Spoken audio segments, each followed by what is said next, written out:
Ja, bitte, ein Anrufer.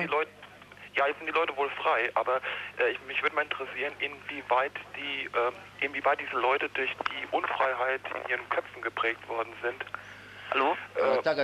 Hallo? Tā jautājums tāds, ne? Viņš gan saprot, ka cilvēki esot tagad brīvi, bet cik daudz cilvēki noteikti caur to, caur nebrīvību viņu galvās, viņu galvās kopš gadiem un gadu desmitiem, cik daudz noteica situācija, tas fakts, ka viņu gadu desmitiem ka nav bijis iespējams atklāt un brīvi un atraisīti darboties, rīkoties, runāt un Sarmīt, varbūt atbildiet jūs šo jautājumu, kas esat dzīvojusi šai valstī, šai laikmetā, tik tiešām jautājums, kas ir psiholoģiskais okupācijas efekts palikošais? Es domāju, ka es geht um den psychologischen Effekt der Okkupation, der Besatzung. Nebrīvas situācijas. Tas ir nebrīvība iekšēji katrā cilvēkā. Nespēja bieži vien atbrīvoties. Brīvi justies un runāt un darīt to, ko no sirds gribās.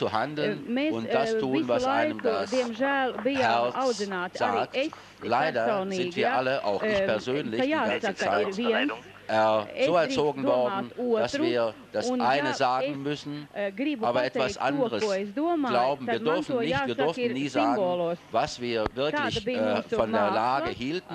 So sprachen wir immer in Symbolen und so hat sich auch unsere Kunst dargestellt.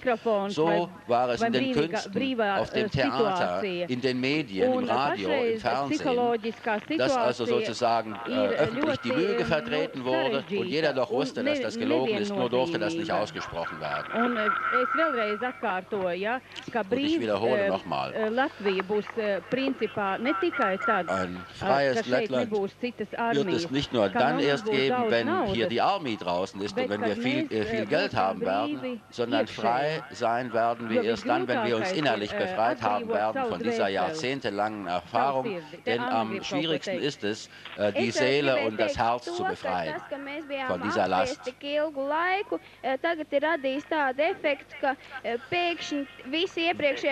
Weil wir so lange unterdrückt waren, sagt sie, dass es jetzt dazu gekommen ist, dass die ganze Erfahrung der vorausgegangenen Jahre und Jahrzehnte einfach weg ist und sozusagen verschwunden ist. Sie gilt nichts mehr, sie zählt nicht mehr und man kann darauf nichts mehr aufbauen. Man muss alles neu aufbauen. Das macht die Schwierigkeiten aus. Und auch jetzt geht es darum, in den Künsten, der Literatur, in allem die neue Struktur zu entdecken, zu entwickeln.